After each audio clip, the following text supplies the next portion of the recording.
Did you know that up to 20% of high ability students exhibit low academic performance? I know it's not an extremely high number, but it's probably higher than you'd expect. Hi, my name is Andrea Rubio, and I didn't expect that number either. As a gifted student myself, I would have loved to know sooner that high ability doesn't always mean high achievement. We sometimes forget that gifted doesn't mean perfect, it means human. So yes, we fail sometimes, and no, we don't know everything. This box represents all these students, the stereotypes and what's behind them, how others perceive us, and how we truly are. But first, what is a gifted student? This is the Gaussian bell, which will help us understand this more graphically. The middle area, which you'll notice is bigger, represents the average intellectual quotient, or what we commonly call IQ. It covers around 68% of the population. If you keep going left, you meet the area representing people with lower IQ. But if you go right, you get to a tiny little area. It's not that 14%, it's the 2%, the people who have an IQ of over 130. Now those are the gifted students. As you can see, we're separated from the rest in terms of capacities, how we think, how we process information, how we relate with other people. These often reflect on superior intellectual abilities, but this doesn't imply that we're perfect or that we always get good grades. And it definitely does not mean we don't have struggles.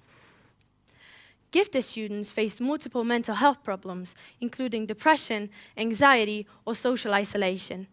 Perhaps because people tend to misjudge us and create an inaccurate idea of how our mind works, or because they don't know how to behave towards us.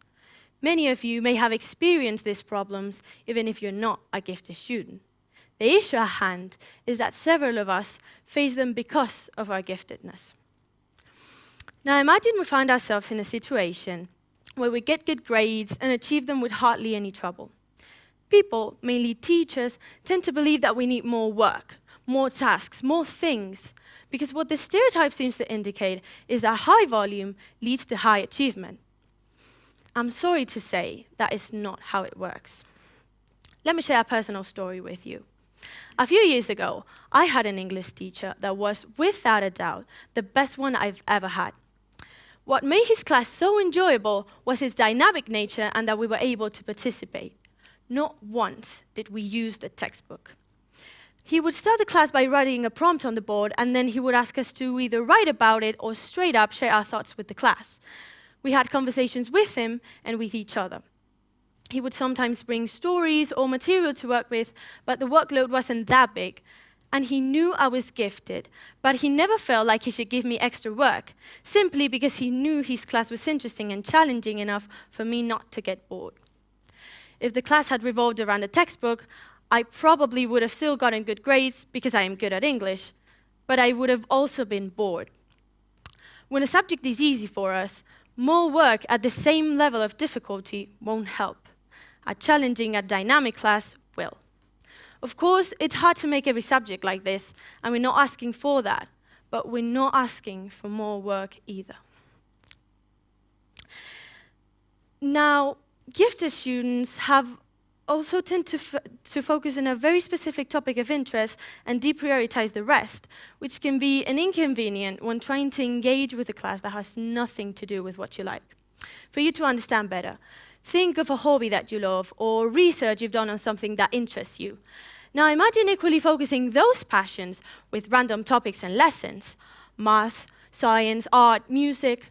You can stand other conversation topics and talk about different things, but wouldn't you rather discuss your hobbies or that subject that you enjoy so much? And what about relating your personal passions with what the teacher is saying?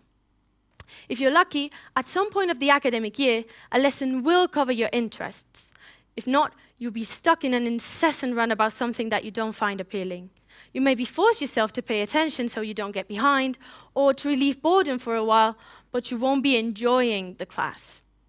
In spite of what some of our grades may seem to reveal, gifted students have also got trouble paying attention in class and not getting bored. We put aside enjoyment for the sake of what's expected of us.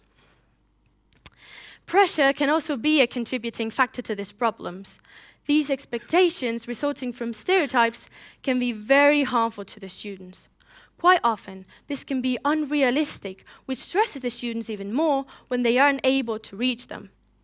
I'm sure we've all gone through this, but unfortunately, when you're good at something, people tend to expect far more than you can actually give. Gifted students go through the same problem, but many of us aren't even close to achieving these goals. Why? Because being gifted doesn't assure accomplishment or success. However, gifted students continue to get pressure because of this stereotype, and that is what we're doing wrong. I'm not saying all pressure is bad. If it's used for motivation, for example, it can help us push through. What we shouldn't allow is setting objectives that are far from being achievable just because we are part of some group that is expected to reach them. After all, pressure doesn't always create perfection. Sometimes it just creates pain. So what can teachers do? They are a big part of the solution to erasing stereotypes. Gifted students are usually curious and may ask very specific questions regarding the topic that is being talked about. Instead of dismissing their doubts and making the student feel unimportant, try embracing their creative questioning and aim to answer the questions. This will satisfy the pupil's curiosity and make them feel safe and listened to when asking. At the same time, you can show the rest of the students how these questions and opinions provide variety of points of view and new ways of thinking. Letting the student explore their passions and then challenging them with new unexpected topics, as my teacher did, will help them cope with boredom and make them become fully engaged, as we particularly enjoy challenging discussions that make us think and reflect. One Saturday a month, I get together with this group of gifted students, and we basically just talk. There are these older people who sort of lead the discussion, prepare the topics, and ask the questions, but we are the ones who talk, express, and debate the ideas. And I love it. I really do. Because making my brain think and come up with clever and interesting arguments is refreshing. And being surrounded by people who are just as engaged as you on a random topic, just because it generates different opinions, gives me this sense of belonging that I particularly enjoy. But what about outside school? Parents play a huge role in this. Signing up for extracurricular activities, for example, not only allows kids to do more things that interest them, but also to meet people with similar affinities. After all, core interests are something gifted people often look for, consciously or unconsciously, when bonding and making new friends. This is another great way to embrace and look deeper into their passions while getting to know other people. Helping them see challenges as new learning opportunities instead of an attack on their self-esteem will help them cope with stress and pressure. And as a friend, I feel like a deep, interesting conversation is one of the best things we can do. I myself love a long, profound talk with my best friend on a Friday afternoon. Which leads me to the next question. If gifted students are some sort of robots just because they're good at things, why are we so driven by human interaction? Emotions are one of the last things you'd expect from a robot, yet we are filled with them.